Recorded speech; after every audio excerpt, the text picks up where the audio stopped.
I'll just give a brief update on the Stablemates trial. And as you know, the previous randomized trials didn't accrue very well. I think there was 20 in one study, about 30 in another, and then 13 in Z4099. And the idea of the Stablemates is that you have the racehorses, the thoracic surgeon, and the radiation oncologist. I don't know if you want to be thought of as a racehorse. So let's go to the next one. So this is the schema, 272 patients. And the difference is that we screen eligible patients, we pre-randomize, and then get consent. If hopefully most patients will go in the randomized arm, and some will go in the registry arm. So the target is 272. And we opened in 2015, at the end of 2015, and we have 36 sites currently activated, 5 sites in process, and 2 sites that are activated and closed now. And we have sites in Canada, the US, and 1 site in Australia. Subject enrollment actually has been very good. So we've screened 103 patients who've met criteria, and of the 103 who've screened and met criteria, 85 have actually been registered. So this is much higher than any of the other studies that have been out there before. And we've only had 14 patients who've rejected the study outright. And we have another 4 patients currently in process. And if we look at accrual over the last 6 months, we've had 19 patients accrued. So it's about 3 patients a month that we're getting. We really do need to keep pushing this. And I think that this is an important question to answer. So I don't know, this is just a brief summary. So. You flashed through the screen was so fast I didn't see it. Okay. Sorry, can you get me back on again? You push the back button. Okay, here we are. Yeah. I just had a patient interested this week. Yeah. But his PFT, okay, sorry. I had a patient interested just this week in clinic, but his PFTs were something like 3 months old.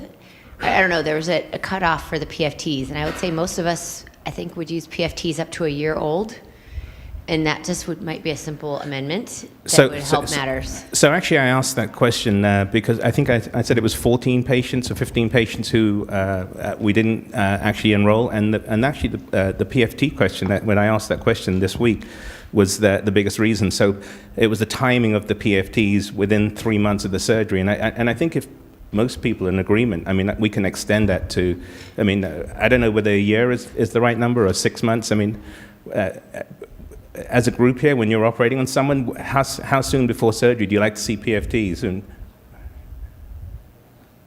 a year, 6 months. For a trial, probably 6 months. I could go a year on my own, but for a trial, maybe 6 months. I'm just throwing it out there. So if people in here, 6 months is what people are saying. Yeah. So that actually, I was surprised when that came up, but that would be a simple fix. The other thing that came up, and I'm not sure it's such a barrier, but is the issue of having a tissue diagnosis before you go in. So, many thoracic surgeons will do a wedge resection on a patient who they feel is a surgical candidate.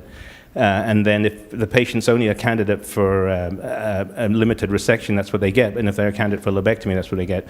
The reason we wanted a tissue diagnosis is that we wanted to make sure that every single SBRT patient had a tissue diagnosis before being enrolled. So one of the questions that came out was, is it worthwhile trying to eliminate that, but only include patients that have a tissue diagnosis? So it would be some extra work where you take a patient, you screen the patient, you potentially consent them, and then you go ahead and do the wedge resection, and the wedge resection is it's not a cancer, and that patient is automatically bumped off. Or if the patient's randomized to SBRT, they have to get a tissue diagnosis to go ahead and get the SBRT on the trial if they're going to be included in the trial. And so we were kind of kicking that idea around. In fact, only 2 patients so far have fallen out because of that reason. But I don't know if people would feel comfortable with doing that. We have to talk to our statisticians to see whether it's worthwhile to make that change. And there's no additional funding to do that work of the screen for those patients. I mean, the funding at the moment is what it is.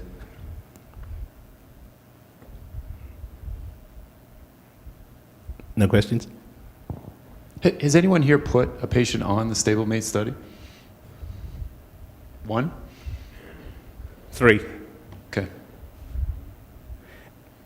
And is anyone else here interested in participating in the study? And I mean, I'm happy to speak to people and kind of help you, help get you on along the right track, to get your site activated as well, because we do need more sites. I mean, personally, I think it's unfortunate. I mean, this is an area we need data on. But like you and I were talking about last night, I mean, even at our place, there's incredible challenges in order to try and get people on this study. And the biggest hang up is, the issue of having a biopsy beforehand. We tend not to do a lot of needle biopsies, especially for people who are going to be heading to the operating room. And then secondly, just the issue of trying to regroup. Somebody gets sent to you, either having been told already they need surgery or with the idea that they're getting surgery, and then trying to, hit pause on everything and regroup on that and actually get them on this study, we have found incredibly, incredibly challenging. Yeah.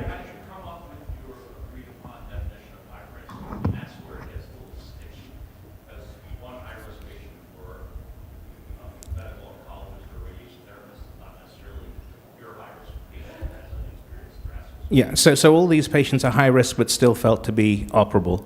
They all in the same fit the same criteria that we had for Z4032. So these were patients that you as a surgeon would not do a lobectomy on.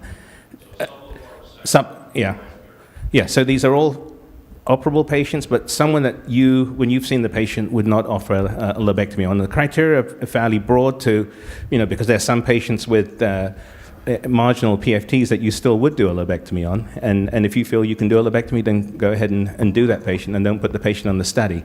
But any patient that you feel you wouldn't do a lobe on would be a candidate. Yeah, it's just concerning because with that broad entrance criteria, the result, depending on who it's in favor of, is going to be difficult to interpret, right? Right, but if we were to go with lobectomy candidates, I don't think, and most people in the room would not enroll those patients, and there's still a move by a lot of radiation oncologists to consider lobectomy types of patients for SBRT, and a lot of radiation oncologists who feel that they do a better job with SBRT than we do with surgery. And there's also now talk of SBRT plus immunotherapy, and people raving about getting complete responses with the combination.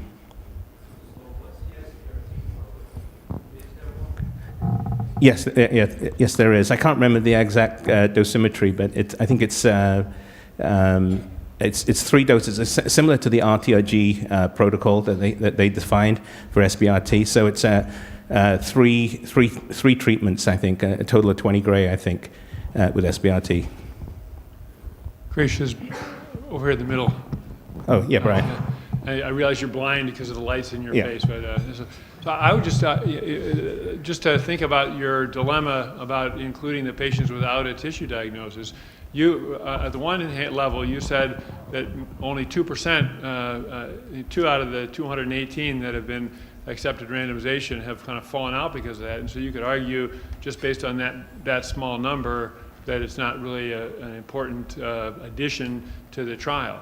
But I would also point out that in clinical practice now, it's not at all uncommon that we, the surgeons, ask the radiation oncologist, would you treat this patient, without a tissue diagnosis? And those are patients who are, that we think are high risk, and they have emphysema, and the tumor is central, but not so central that a linear EUS or EBUS is going to solve the issue. So we find that we're asking our radiation oncology colleagues, would you consider treating this patient without a tissue diagnosis? Because we think that's probably the best thing to do for this particular patient. So if that's happening in other centers, then that's a real thing, and you ought to figure out a way to allow those patients to be evaluated. And the way that you would do it is that you would do these wedge resections for benign disease, and they would stay in on the intention to treat trial, because you would think that they would be equally distributed between the patients randomized to surgery and randomized to radiation therapy. So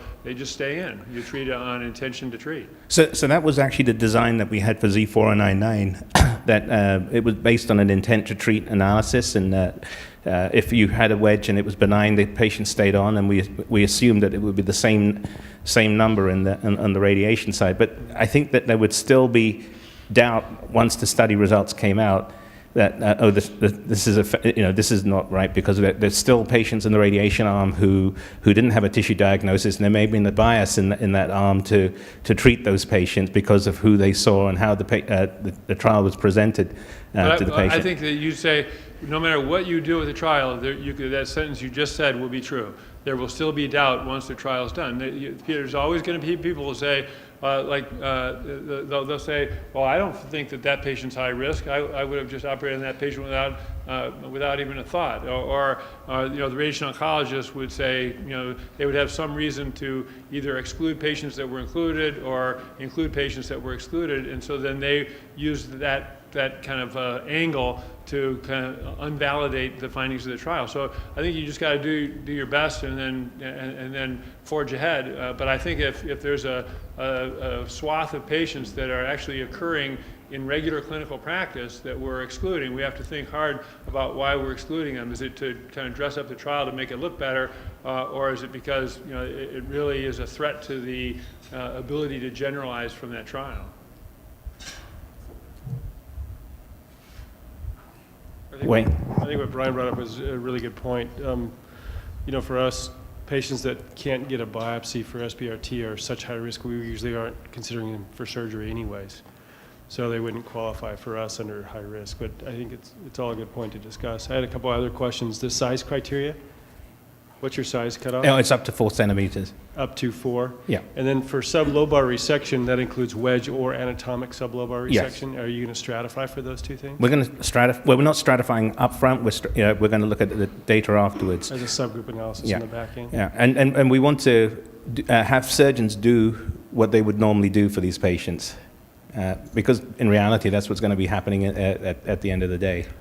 And the statistics, you don't have very many patients in the trial, so if this was considered to be a non-inferiority trial... This is a superiority trial based on SBRT actually being better. Superior. Yeah, being superior. On their best data that they have. So the numbers are small, but we still will have value in this study, because all the patients will be similarly risk stratified, and also the outcomes will be similarly measured. So when we're looking for recurrence, the recurrences are looked for in the same way, and the patients are similar up front as well. And Krish, what's the distribution look like in terms of who's actually putting patients on study? I mean, there was a shockingly small number of hands here when I asked the question if anyone had put someone on study. I mean, do you have like a really small number of centers, like 2, 3, or some single-digit number, or basically put everyone on? Actually, the highest accruers so far have been the Canadian sites. So it's been Moshe Lieberman and Sebastian Gilbert have been they've just been like superstars. And then we've got a few American sites that have been putting in numbers not quite as high as the 2 Canadian sites. And then I think Toronto just came on board, and Gail Darling's was the PI at Toronto, and they came on board, I think about a week ago, finally got through their IRB. Yeah, I would definitely push that. I mean, just knowing what those practices look like. I mean, everybody gets a biopsy. Everybody's waiting weeks for things to happen. I mean, you have a workflow that is probably more amenable to being able to put patients on study than what exists for many of the people in this room here. And I think the issue of the wedge resection up front is a real issue, because I only represented the numbers that have been kind of screened and the study. Folks know about those patients, but I think that patients that people see, and they just want to go ahead and do the wedge resection, and they don't want to put them, they don't want to take the time to get a tissue diagnosis when some surgeon's already made a decision to go ahead and do the wedge resection. Any other questions for Krish? Thank you. Okay, thank you.